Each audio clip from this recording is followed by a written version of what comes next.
Bonjour à tous, je m'appelle Anne-France Furet, je suis psychologue, coach en psychologie positive, auteure et formatrice à Nice dans les Alpes-Maritimes. Je reçois à mon cabinet, je propose aussi des téléconsultations. Je fais partie de la team des psychologues interculturels et cette semaine, je vous propose un podcast en audio sur le couple. Et je voulais vous donner quelques conseils pour un couple harmonieux, quelques éléments qui me paraissent importants pour qu'un couple fonctionne bien. Alors dans un premier temps, les bases doivent être solides pour aller dans la même direction.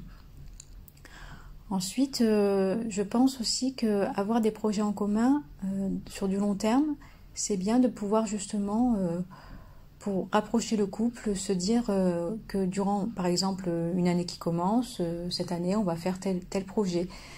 Et cela permet au couple, dans les moments donnés où ils ont un peu de temps justement pour avancer dans ce projet, de se retrouver d'une autre manière, de se retrouver d'une autre façon. Parce qu'au fil des années, petit à petit, avec les aléas de la vie, le quotidien, le travail, le stress, à un moment donné, cela peut être plus difficile de se retrouver. Et le fait d'avoir un projet au commun, ça permet à un couple justement de se retrouver peu à peu, petit à petit. En sortant justement de cette routine, de ce quotidien, du stress du travail ou d'autres choses. Et c'est important que justement le couple puisse avoir des projets. Ensuite, s'octroyer des moments à deux.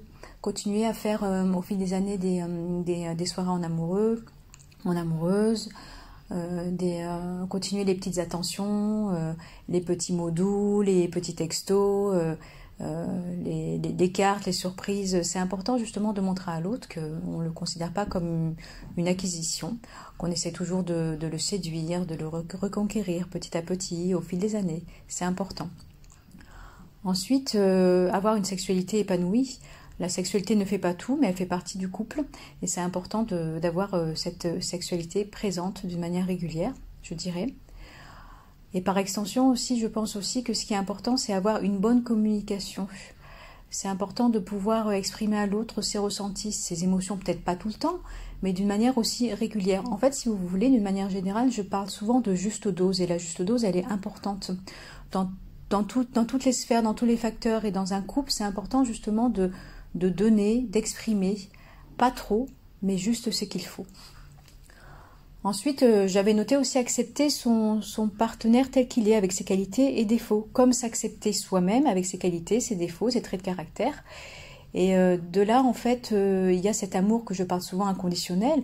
Donc l'amour inconditionnel, c'est aimer l'autre dans toutes ses sphères, dans toutes ses facettes identitaires, et s'aimer aussi soi-même, parce que si soi-même on n'arrive pas à s'aimer, on va avoir du mal à aimer l'autre. Ensuite, il y a prendre soin de soi autant que prendre soin du couple. Parce qu'il y a si vous voulez, dans certains couples, il y a des tendances à prendre soin uniquement du couple, mais pas de soi, pas de l'identité de la personne. Et en fait, si la personne, elle s'oublie à un moment donné sur le long terme, je veux dire, elle va pas être totalement heureuse.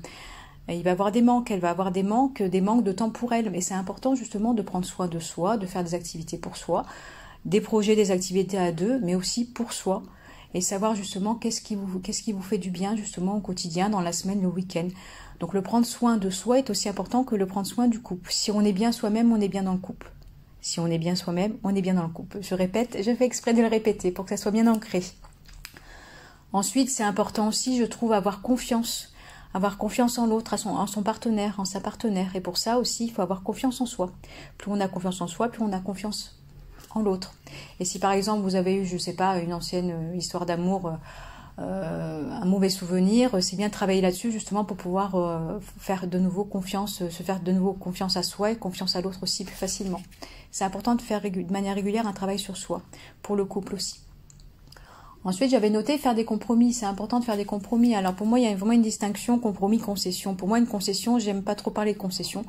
Parce qu'une concession, c'est un des deux qui est frustré en fait. Tandis qu'un compromis, c'est par exemple dans une soirée, vous allez voir un film au cinéma qui fait plaisir à votre compagne, et après, ou avant plutôt, vous allez au restaurant, ou après, pourquoi pas, vous allez au restaurant que l'un des deux préfère, pour que en fait dans la soirée, les deux soient satisfaits. Pas juste un des deux, mais les deux. C'est ma façon de penser là-dessus, je trouve que c'est mieux les compromis que les concessions. Après, accepter les différences, accepter les avis différents, c'est pas parce qu'il y a des sujets, par exemple la politique ou d'autres sujets où vous n'êtes pas du tout d'accord, vous n'avez pas du tout la même façon de penser, que ça y est, c'est la fin du monde. Non, vous avez le droit d'avoir des pensées différentes, et sans pour autant qu'il y ait un impact sur votre amour de l'autre, en fait, parce que vous êtes deux personnes différentes, deux personnes complémentaires, et vous avez des avis différents, et c'est normal. On peut avoir des avis en commun sur beaucoup de sujets, et avoir des avis différents sur d'autres sujets, mais ça fait partie de l'individu. On ne faut pas non plus se calquer sur l'autre pour faire plaisir à l'autre, et c'est important justement montrer à l'autre que vous avez... même si vous avez un avis différent de lui ou d'elle, vous continuez sur cet avis différent. Vous n'allez pas vous dire finalement tu as raison, ton avis c'est mieux. Non, restez sur votre avis. Vous avez votre avis, votre partenaire a son avis, vous n'avez pas le même avis, mais c'est pas grave. Vous voyez ? Alors voilà pour ces conseils que je vous donne aujourd'hui dans ce podcast en audio. N'hésitez pas à marquer en commentaire si vous avez d'autres choses aussi que j'ai pas ciblées peut-être sur le podcast, que vous avez envie justement de donner un conseil à toutes les personnes qui vont écouter cet audio. Je vous souhaite une belle journée, prenez soin de vous, car n'oubliez pas, prendre soin de soi, c'est s'accorder de l'importance. Ciao, ciao!